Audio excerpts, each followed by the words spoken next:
Right, good evening everybody to this multi-region Zoom call on Sunday I don't even know the date. The 18th, is it the 18th? I don't know the date. Mama, 19th. No, the 19th of March. I am Suzanne Wells, Area Manager and Independent Consultant with Arbonne, and it is my turn to do the region call tonight. So as normal, I'm going to start off with some housekeeping, and I'm going to announce all the new independent consultants that have joined in the past week, and there are just so many, so just please bear with me. So first of all, we have Heather Dunn, sponsored by Laura Green. Kirsty Paynton, sponsored by Stacey Humphreys-Blackley. Lauren Barnes by Carlin Carpenter. Corrine Gretton-West by Claire Rousel-Smith. Linda Carr, Alice Dupain, Min Tang, Isabella Furley, and Claudia Gornick, all sponsored by Sylvia Skopowska. Miranda Curry, sponsored by Sophie Reed. Emma Butler, sponsored by Claire Breed. Claire Humphreys in Australia, who's sponsored by Kerry Scooter in Australia. Fantastic, we have some Australians in the regions. Ranjit Kerr, sponsored by Cree Laidley. Anne-Marie Golding by Amy Davey. Sharon Budd by Danny Wells. Miranda Gray has upgraded from a PC and is sponsored by Claire Rousel-Smith. Makeda Best, sponsored by Stacey Humphreys-Blackley. Helen Butler, Stephanie Bird, Linda Craven, and Kendra Quinn by Natalie Crawford. Gemma Llewellyn by Natalie Crawford as well. Keely Humphreys by Stacey Humphreys-Blackley. And Sylvia, are you on at all? Can you unmute if you're on? Is she on, do we know? No. I have another one sponsored by Sylvia, and to be honest, I can't even begin to pronounce it. And I was hoping Sylvia would be on to pronounce it, because I'm sorry, I can't even attempt to pronounce it. I'm really sorry. She's obviously a lovely Polish lady. I'm not going to do the injustice of pronouncing it. Sorry, I haven't got a clue how to say it, and I don't want to offend you. So next time we'll get Sylvia to do it herself. The Rogers for the month are DM Michelle Duke, Executive District Manager Claire Slaney, District Manager in Qualification Charlotte Dunn, and Executive District, I've said Claire Slaney as well. District Managers in Qualification are Charlotte Dunn, sponsored by Danny Wells. What have I also got come up? Charlotte Wood, sponsored by Stephanie Bird. So congratulations to everybody. Also huge congratulations to District Manager in Qualification Lucy Pryor, who gave birth last Thursday to a beautiful baby girl called Eloise. So congratulations Lucy. So that is all the announcements I have got for now. I'm sorry if I've missed anything out at all. We've been away all weekend, so they're the ones that I've looked for now. So I'm going to start tonight by talking to you about the area manager and RVP retreat that we've been on in Nottingham this weekend. There were, as you know, some of us have been to the retreat called Believe in Nottingham.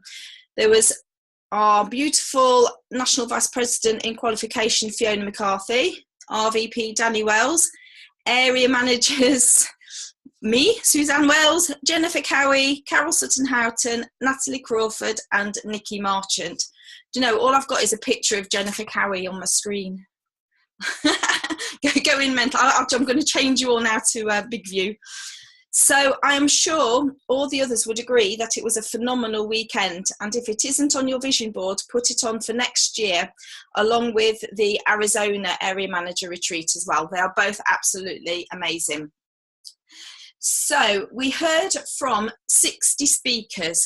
60. I couldn't believe it when they said there were going to be 60 people talking, and I did wonder how they were all going to manage to talk in the short time, but it was jam-packed, so it was all systems go from the moment we started to the moment that we finished. So I was going to do a very brief resume of it, and I do actually have a few pages worth because there's just that much that I wanted to actually cram in. So day one was hosted by the lovely Melanie Dean, MVP Melanie Dean, and this is the second event that I've been to that she's hosted, and she's just phenomenal at hosting. She's just absolutely amazing. She just brings you all together. She's got the energy, phenomenal. So the day was kicked off. Our first MVP speaking was Yvonne Dixon, and there's just a few things that she said, and one that stuck out for me was expect bad days, but keep believing strong. So we all have those bad days, but just keep believing, keep strong. Next was MVP Danielle Copolaro, who talked about mindset. And this was quite amazing for me because we often talk about our crazy chimp, don't we, that sits there and, you know, all that negative doubt in our ear that keeps going on. But she actually also mentioned that he has a twin, or she has a twin, and it's the calm chimp on the other shoulder. Now, the calm chimp is the chimp that stalls your business.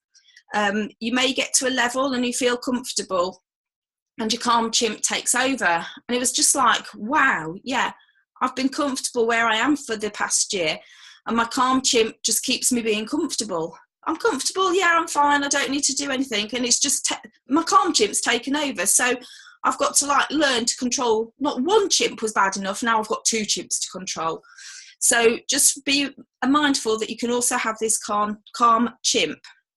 So during the day we listened to all the new RVPs, and what they did, they got them up in batches of 6s at a time, sporadically throughout the 2 days, and to tell us their stories and their breakthrough moments that they had on getting to RVP. So we listened, I'm not going to name them all, listened to the likes of Amber Brunston, Ashley Carr, Lisa Cook, Debbie McPherson, Nikki Meta, Lucy West, Frances Haugen, Annette Palmer, and, well, just many more. And the one recurring theme was the decision. It was like the D word, the decision. It's all about the decision. Have you made the decision?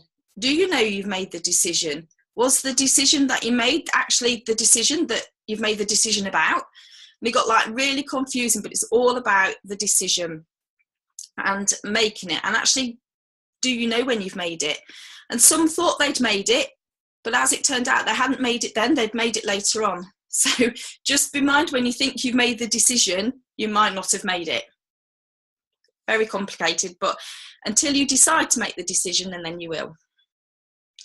Next we had MVP Scott Campbell, who talked about plans for success. Plans don't happen unless you plan for it. And he showed us through the keyhole experience. He'd asked some MVPs to send pictures of their offices, and he named and shamed him. It's like, whose office is this? So it was good to see the organised one. I got one straight away, the lovely MVP Joanne Bonnet. There was her office. She's just had it completely designed and it looks absolutely amazing. And then there were some that maybe weren't quite as organised. So his was all about structure, organisation, planning and tracking, which is what we talk about. We talk about with the fantastic tracker that we've got there on keeping us on track every day, the little tick boxes that you can go through. So if you fail to plan, you plan to fail. Next was MVP Nicola Smithson, who we all heard about at our Leadership Academy because she was our keynote speaker there. And she talked of a solid vision. Excuse me. Next was MVP Emma Sangster. And she talked about bricks and mortar, and we all need a balance between, well, bricks and mortar, don't we? You know, you have bricks to build a house, but it has to have the mortar in between to make it solid. And these are between our ICs and our PCs. So your IC is your brick, and the PC is the mortar that binds them all together. And she also mentioned about the importance of having your 60-second story. So when you get talking to people while you're out, have your 60-second story prepared so you can lead in with that to start that conversation. Next was MVP Georgette Smith, who talked about the follow-up, and digging deep to find your treasures. So, you know, your treasure might not be the first person, but just dig deep and you'll find the one treasure, that key person in your business. It will keep you strong. ENVP Ian Pritchard, he talked about that we have a step breaking compensation plan. Our compensation plan is one of the best out there. It is fair and ethical. He says there are new countries this year launching into the United Kingdom, and we just got to be aware of the benefits of these other companies have, but ours is the best compensation plan out there. And it's, you know, I suppose he was warned us there may be a case that people may approach us, but you know, the grass is never greener, is it? Some people think it is, but the grass is never greener. So the day one was finished off by EMVPs Caroline and Bill McFarlane. I don't know if you've ever heard them talk, but they are just so funny, the pair of them. And all the UK nations actually stem from them when Caroline started 10 years ago, and that's why we're having AAC in Glasgow this year. So they talked about being lost in translation. And it was a difference between the two of them and how they worked. Bill is so organised. He has his diaries. He has his diary in a paper diary, his diary in his phone. He has wall planners. He has charts. He has checklists and tick lists and lists for everything. Whereas Caroline is more spontaneous. She likes to sort of do it there and then. Something said, she'll go and do it. She doesn't sort of plan as much as Bill. So they were talking about the benefits of one to the other. And it was like Caroline said that, you know, if she's out for a meal and she sees that she's got that text message, she wants to answer it there and then. So she'll like, oh, I've just got to go to the ladies and put a phone in a bag and nip to the loo to answer that quick text message for whoever it's from. Whereas Bill would have it in his pocket, wouldn't even look at his phone all evening. So they were absolutely phenomenal. They're just so funny. They have you laughing from the moment they start talking to the moment they finish. But the message that they get across is just really, really good. So it was just the difference. There's no really right and wrong. It's up to the individual and how really they work best, isn't it? If you don't like Caroline, she didn't like the chart. She didn't like the wall planner. She said it looked hideous and she, you know, it just wasn't her. That wasn't the way she wanted to work. So we all have our own different ways. We had a quick break. It was a very quick break that day to actually get out, get our bags, get checked in, get our room keys, get up to our rooms, get ready to head down for our white party meal, where all the new areas were celebrated. So the delightful new area managers, Carol Sutton-Houghton and Natalie Crawford, both got called up on stage to receive a little award, which was absolutely amazing to see that happen. However, it was an early night for most of us. Me and Jen were up at 5 o'clock. Jen woke up first and woke me up. I did tell her to. So we were up at 5 o'clock to get ready for breakfast at 6:30, to get checked out, to get back down to the room for an 8 o'clock start this morning. And we were told it was going to be 8 o'clock, you know, don't be 5 minutes late. It was going to start there and then 8 o'clock, and it did. And we were the first in the queue. We were there ready to charge through the doors to get our spots. So today was hosted by Executive National Vice President Ian Pritchard, and the day started with EMVP Hetty Gifford, and she talked about the why to wow. And how she told us about her story and how she started. And it was so funny because she actually got copies of her first why that she'd written, and she had it up on the screen and she was reading it out, and she was saying, you know, I don't even know this person. The language I used was totally different. She just wanted to dance and earn a bit of money, and that was it. And it was just so funny. Even she was laughing because she just couldn't believe it. So your first why is not necessarily the why that's going to take you from when you first join your business to where you end up. You're going to change it constantly. Every step of the way, it's going to change. And really, it was making us aware that, you know, to look back at it and to do it, because then that will drive you forward more, because as you progress, your why is going to change with you. So it's about holding the vision and trust the process. Excuse me. We had today some more stories from the RVPs with their journeys and their breakthrough moments, and they were all sort of on the same sort of lines. So I suppose over maybe the next few weeks' times, then, you know, you'll hear a bit more about their sending, because we'll be able to do more trainings and things on that. The newly MVP Sarah Law spoke, and she talked about how hard work it was. She joined this business at the start and she saw all her friends that joined with her all reach MVP, and she didn't. She never actually thought she was worthy of that success, which I couldn't imagine. That was like quite shocking, because you just don't see that from her. She's so like polished, and you really think she does deserve it. She was always been taught by her dad that hard work was the way to go, you know, get grafting, hard work, hard work, hard work. And that's what she did with her business. She never stopped. She worked hard, hard, hard all the time. And basically she got stressed out about it. It was just getting too much for her, because the harder she was working, you know, more she had to do, and she was driving a team all the time. And then she said that last year she actually dawned on her that what was happening, and she decided to have a bit more fun. So she just relaxed a bit. She kept working, but she just brought more fun into her team. And she obviously got to MVP, which was great, because she said that she had the life sucked out of her by her business, and she had to lighten up. And it was through lightening up a bit that she lightened up, her team lightened up. You know, they got their energy back, because they were just absolutely exhausted by all this hard work.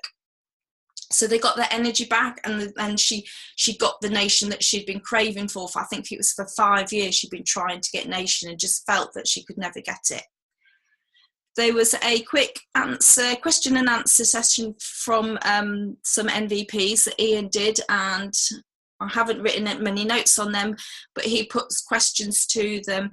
And I know Melanie Dean, one thing she did mention was about the ethics. And if you speak to somebody that's spoken to somebody else in Arbonne and they mention that, it's a case of then send them back to that person. That's what we always do. We always send them back to the first person that spoke to them. If they obviously go back, if they found that that person is no longer a consultant, then that can be fine. But do a little bit digging, see if they've got their ID, see if they are working, see if their upline's working. You know, don't just take them for yourselves. You know, just keep true to Arbonne, because that's what Arbonne's all about, isn't it? Is that ethics that we send people back. Next, we were kicked off by the ever funny Stuart Armfield. He never stops being funny, does he? He just bounces on stage. He's like a breath of fresh air the whole time, and he was just absolutely incredible. And he talked about being you, how he started his business. He was insecure. I mean, can you believe it? You know, he's bouncing on stage and he was insecure. He didn't think he belonged. He'd put people up on a pedestal, and he felt that he didn't fit in. And again, I think we're all a bit like that, aren't we? I know the first time we went to Kim Mellor's car presentation, I think there was Sarah Dunn in there, and we were like, oh, she's gone in the ladies, we can't talk to her, you know, like bowing down to her. And we put them all up on that pedestal, but at the end of the day, they are no different to us. They've just worked that little bit harder than us. They've just done more personal development than us. So Stuart was saying how he changed and how he worked on his personal development. And some of his words are, why not you? Why not you? We can all do it. And you are frigging incredible. So he says that to help him, he'd used to look in the mirror every day and just say, I like myself, I like myself, I like myself. Just doing that constantly, because we all have issues with ourselves and we all don't think that we're worth it. So he did a little exercise, which I'm just going to do with you now. Obviously, some in the call know how to do it, but I'm just going to do it with you, because it just sort of shows you what you think. So I want you to all close your eyes. So I'm watching you all. Close your eyes. Close your eyes, Claire Rousel-Smith. I'm watching you. Right, so you've all got your eyes closed, and I want you to think of Michael Jackson. I want you to all have an image in your mind of Michael Jackson. Right, so just make sure you've got that image of Michael Jackson. Okay.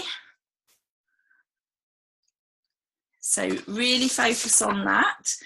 So you can all open your eyes. And what was the image you had of him?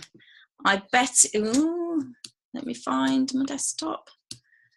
This has got to work, hasn't it? Share screen, come on. I bet it wasn't that image of him, was it, that you had? If anybody wants to unmute and just shout out. But that is a picture of Michael Jackson a couple of days, weeks before he passed away. And the image when you say Michael Jackson certainly wouldn't have been that, would it? It would have been of, you know, the one singing Thriller. It's not Killer, Thriller. Stop share. Yeah, so that's sort of just like the image that we can see. You know, take off that mask and be proud of who you are. Don't hide behind all of that. Be proud of who you are. You are who you are. I am who I am. People don't like it, that's their problem, that's not my problem. So it's all about being you, being authentic to yourself. So next we had the new MVP, Nicola Wills, who obviously told us about her story. And her main message was to live a life, but live a no-but life. So it's like, I love my job, but I want to be area manager, but I want to be district manager, but. So live a no-but life. Don't put that but in there at all.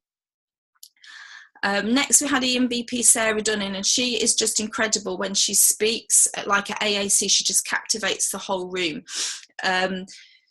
She was lose the story, poor me, oh, I'm a victim, oh, you know, this didn't happen, these people didn't turn up, my one-to-one cancelled. And take massive action. If you want dramatically different results, you need to dramatically change your actions. Don't quit. It's not about you. It's about the people you sponsor, your Arbonne family. So you quit, you've sponsored people. It's your responsibility to look after them. So don't quit.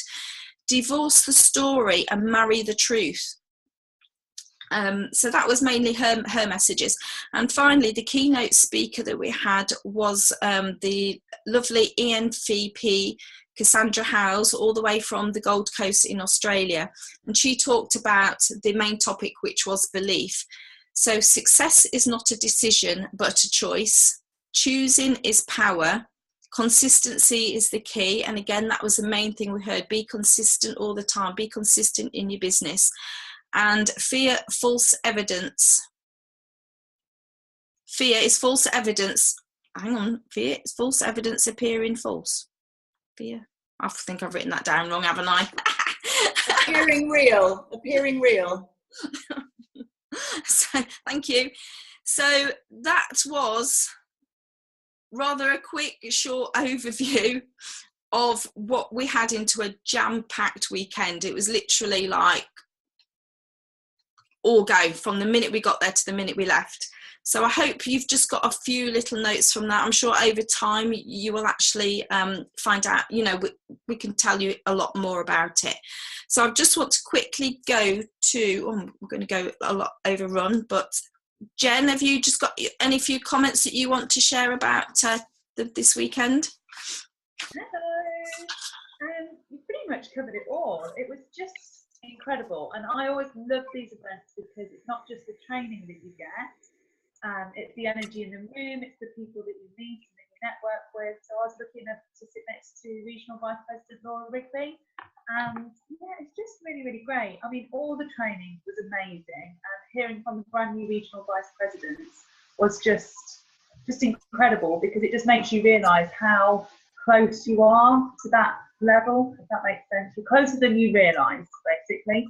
And so yeah, it was just an amazing weekend, absolutely jam-packed. Like, we had an hour, probably 45 minutes to leave the training to get ready for the evening, but it didn't even feel like a short amount of time. We were just like so excited to get down there and be around those people again. So yeah, I mean, I loved having the brand new region. So they brought, like Suzanne said, they brought them up in, I think it was panels of 6, and just getting their little golden nuggets, each of them, was brilliant.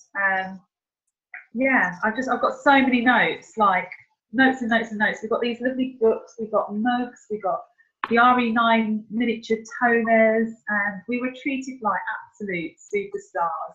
And a drinks reception, a meal, the lunch that we had yesterday was just incredible. There was about 5 different desserts, yeah, and loads of really good liver nuggets. And I've sort of highlighted them in my book, but what I got from it might have been completely different for what somebody else would get from it. But I think that the biggest takeaway really is what it was titled, and it was belief.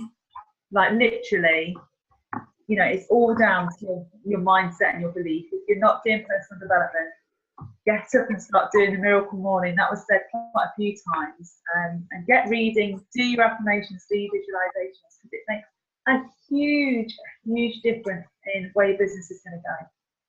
Thank you very much, Jen. I know we are I didn't actually think I'd actually be able to talk for half an hour, nearly. I thought I'd last about 5 minutes.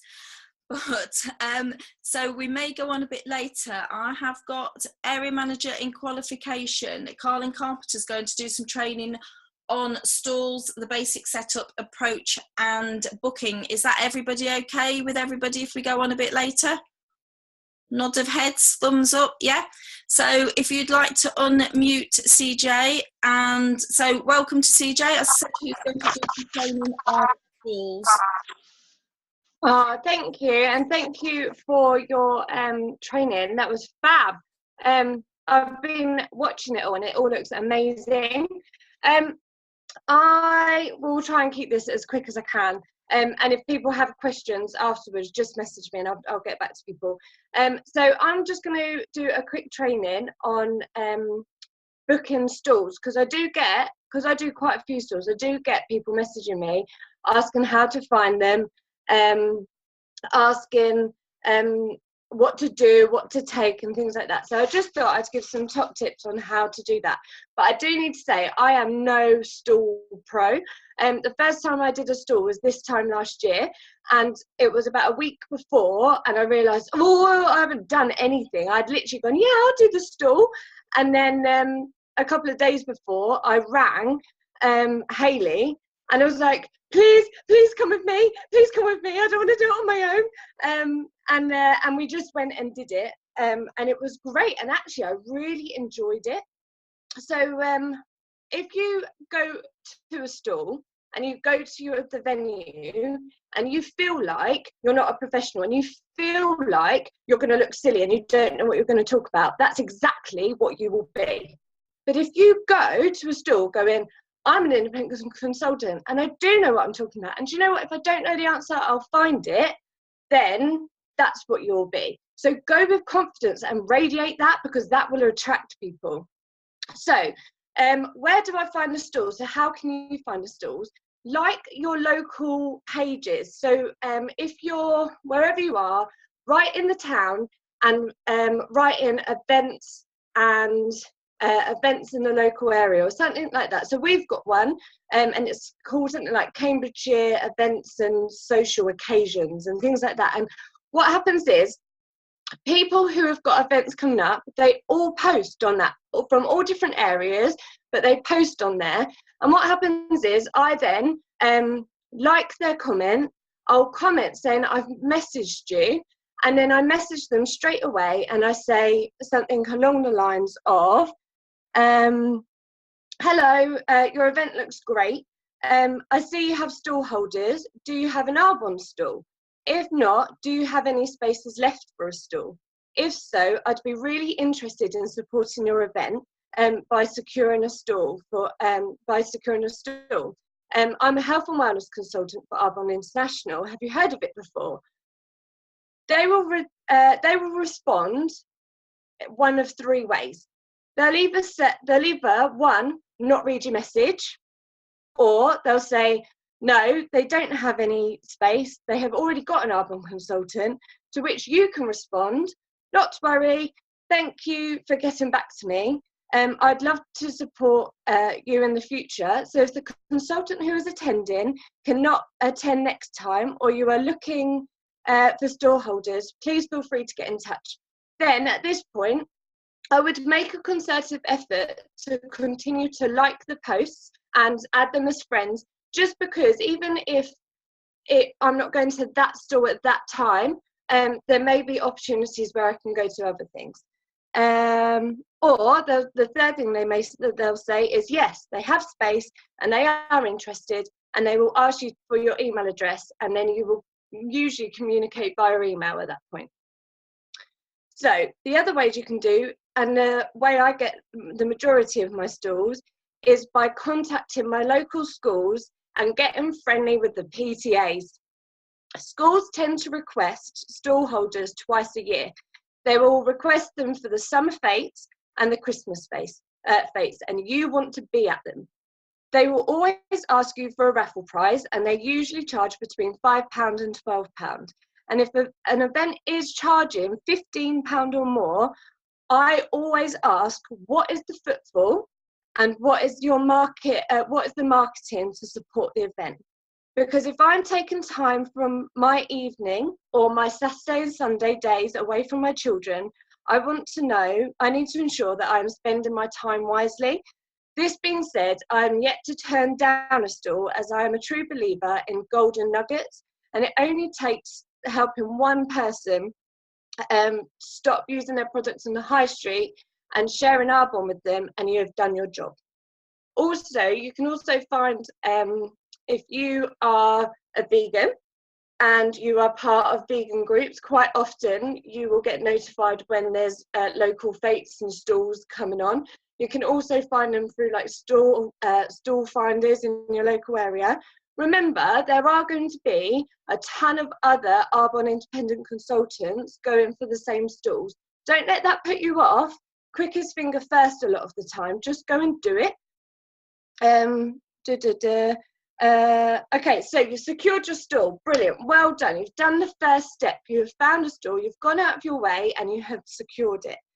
Like the pages. So like the event that they're on, like the page for whatever it's themed on, whether that's the local school page or the event itself, and establish what kind of event it is so you know what to prepare for.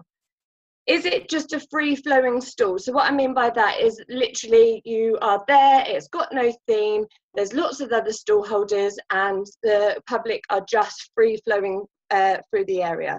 Or is it a pamper stall? Is it a local gym or a salon? As this will determine what you offer and what you take.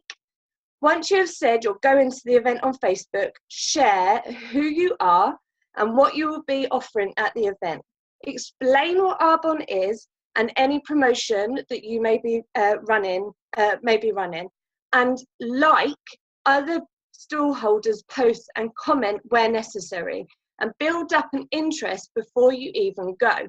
And a prime example of this, the last 2 stalls I've done, I've had people directly come straight to me. They've gone to the event because they know I'm there, and they've come straight over to talk to me because they know that I'm going to be there, and I've already started to build up a rapport and a relationship on the events. So we've secured the stall and we've established what kind of event is. So preparation is key. You want to be able to turn up, set up and go. Key advice is keep it simple. You do not need to take every Arbonne product you own because 1, you might not own very much, and 2, it's way too much. I've been there, I've done that, and I've got the t-shirt. The first time I did a stall, I had a rucksack with one thing, I had a bag with another thing, I had paperwork and another thing, I took my laptop, I took this, I took that, I may have well taken the kitchen sink, I literally just took everything. So my advice is, like I say, keep it simple. You do not need to take every product. I always take 1 of each skincare and my makeup. That is my core stall setup. And then I will take 1 token range. So when we've established what kind of event it is, I will then take the kind of token range for that event. So if it's something to do with nutrition, I will maybe take out some of my skincare and I will add in wash stuff, but mainly I will just take my nutrition, and that's my showcase, my showcase products. If you're at Christmas fairs, then of course, take the Christmas set. If you don't own the Christmas set yourself, then I do recommend, and I highly recommend doing this. If you are close with someone in your team and you can't afford to get the Christmas set yourself or justify buying it, that's okay. Not everyone can. Team up with somebody else, go halves on it and share taking it to places, because that's the best way to show the products off to people. So Hayley and I did that this year, and in fact we did it last year as well. So last year I bought it and Hayley and I shared it and took it around, and this year Hayley bought it and I just borrowed it from Hayley as well. So that would go, and that would be your core product. Don't worry about taking the nutrition. You can talk about it, take the details if they need it, but just have your core product. So if it's a pamper event, I would take my core display, I'd take my core product, my token product would be the Aroma Essential and Sea Sauce range. So keep your stall simple, pretty, have levels, have a tablecloth and pictures. Great results. I have 2 picture frames, and I change them up every now and again. My current one is the RE9 Firming Cream, and I just have that on its own with a picture of the results, and it gets people talking to me because everybody wants to sort out those saggy tummies and the stretch marks, and it really does generate a conversation.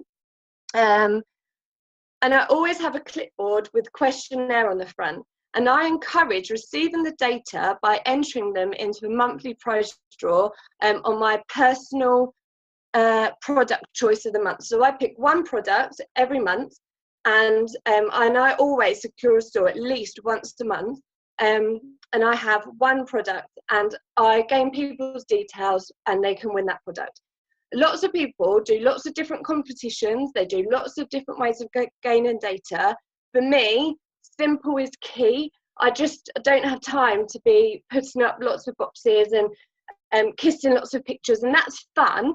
And if the store that I'm going to I feel would require that, I would of course do it. But the way I see it, I need to pack my box and my bag and I need to go set up and get going. So keep it simple, and I always have the price list laminated for my own personal benefit, because people will go, how much is this, how much is this, how much is this, how much is this? And I can tell you something, I do not know every single product off by heart, and if you do, you are a saint. So yeah, keep that as a reference to yourself. If you look at it, that doesn't make you silly or lack of knowledge, that makes you prepared for that question. And I always have a clipboard ready for orders. I don't go to stores with the absolute intention that I'm going to make loads of sales, but I do generate sales from the last couple of stores I've done. I'm now generating sales from all the stores, and it is because of the prep work I've done before. So it is because I've liked the events. It is because I've communicated with other stall holders.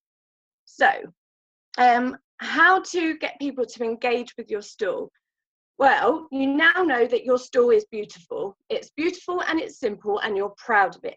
So don't go and stand behind it and hide. Get out in front of it and say hello to people. Have your favourite hand cream, whether that be the FC5 hand cream. If it's Christmas, get that Christmas cream out. Or if you haven't got either and you've got the shea butter lotion, get that out because it smells nice and again, it's interactive. And share it with your passers-by. Capture them. If they've looked at your stall, you've got to get their attention. They've looked at you, so you go, hello. So have you heard of Arbonne before? And they will say one of two things. They'll say no, or they'll say, yes, my friend does it. At this point, if they say, yes, my friend does it, ask them, what products do you use? And then get talking, because quite often there might be other people looking at your stall that are listening to what they're saying. And also, they might not have had the opportunity to physically look at other products. So once they've had a good look, then what you do is you say, brilliant, well, why don't you contact your consultant then? And they'll be able to arrange you ordering it. And that's it. You've done your job. You're still a consultant for Arbonne, and you should still be helping everybody. Don't spend too much time on it. but do help them have a browse and then send them back. If they haven't heard of it before, even better. Because, where am I? So no, continue to say, if they haven't heard of it before, give a 2-sentence overview, then ask them what they currently use. Try and keep your questions open because you want to allow them to do the talking. That's something I've really had to learn, because I talk when I'm nervous and I'll just ramble and I won't listen to what they're saying. So I shut up and I ask an open question and I let them tell me what it is that they're looking for. Then I'll find them an alternative. People at events love a freebie. Everybody that comes to an event or a stall, they get there early because they want the goodie bag. So have free samples available. So if you've got the nutrition bars, and this is great at the minute because consultants, I think it's still buy one get one free, isn't it? Cut them up into little squares and have them on a platter so that they can try them. Have samples of the fizz sticks that you can pour into little jugs if you want, into little cups if you want to, so that they can try them. Because they, again, it's another way of getting them interacting with your stall. Okay, so you've done your stall. Everybody has looked around. You may have shown them some samples. Quite often, without fail, I will do the setting powder test with some people. I'll stick the primer on the hands and I'll get them to compare. I really get interactive with everybody that looks at my stall. But then it comes to the follow-up. What is the point of collecting data if you don't then follow it up? My reason for doing stalls is because my warm market is non-existent and it hasn't been. So that can't be my excuse. I need to make my cold market warm, and that is why we do stalls, because we need to generate new leads for ourselves. So turn your cold market warm and work your business. Help these clients find what they are looking for. Add them on Facebook, chat, become friends. They've given you their email address and their phone numbers. They've told you what they're interested in. And then from that, anybody that does order, still follow the 222 method. So still, after 2 days, you've processed their order. After 2 days, ask if their order's arrived.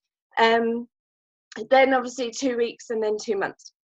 And then offer one-to-ones with them so that they can then trial more products and eventually work up to them becoming preferred clients. So if you've established okay, and then my last tip is establish an Arbonne stall army.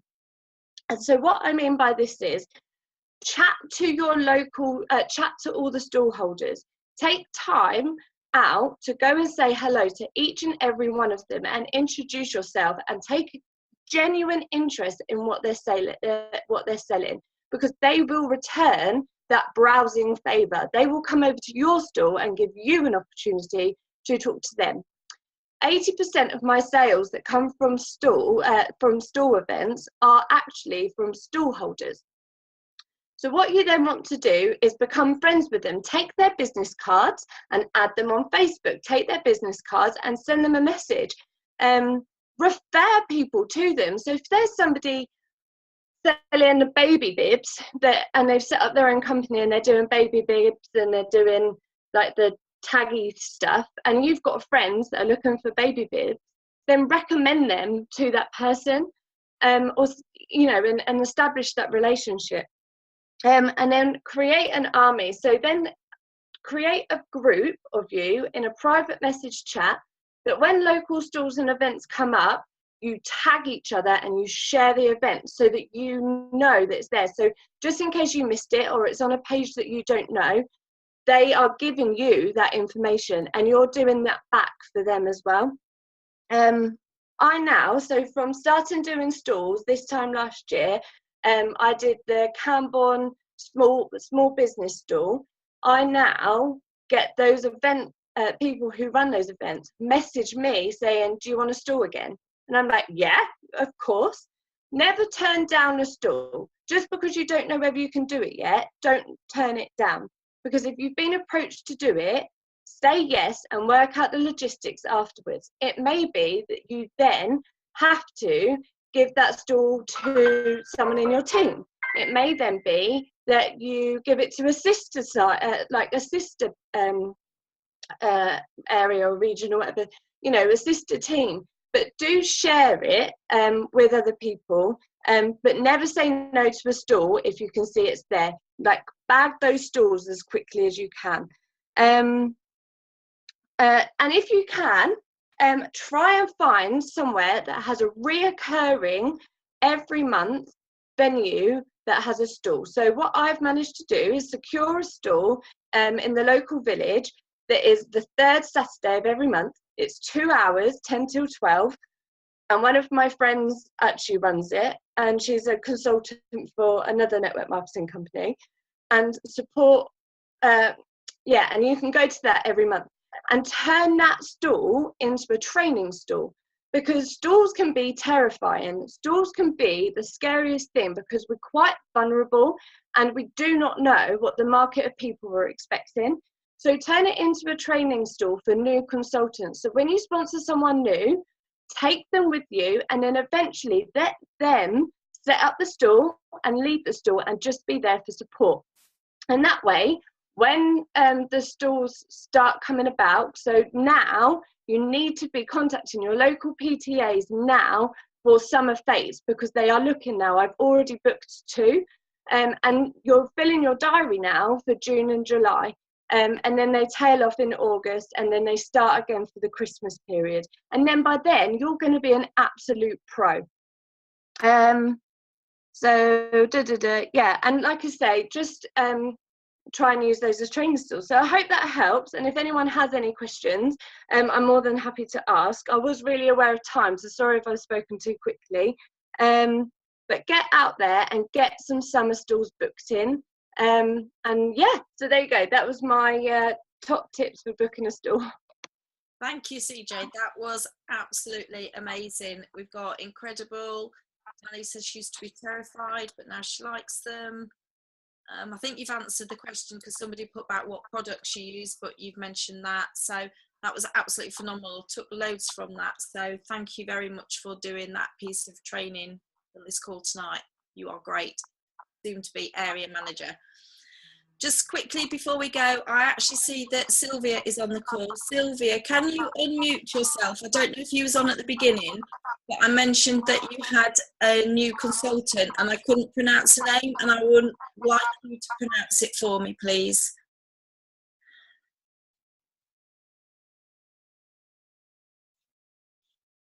Hello, Sylvia.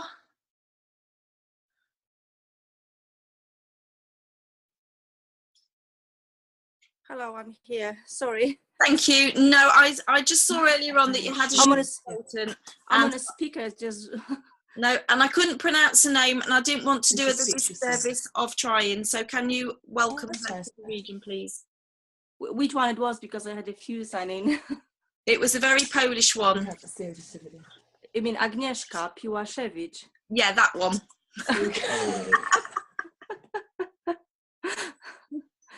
That's easy. Oh yeah, it's easy. Yeah. Welcome, and Agnieszka. Thank you. Thank you. So welcome, Agnieszka, anyway, and thank you, Sylvia, for pronouncing that. There will be a few Polish names, coming. So I know. Start practice. Yes, I think we all need some Polish lessons and practice from you. But thank you very much, Sylvia. So thank you very much, everybody tonight that's come on the call. I hope you've taken something from that, either about Area Retreat or the fantastic CJ and her stalls. So I will sign off for now and see you all again next week. So bye. Fantastic training. Thank you. Bye. Thank you. Bye.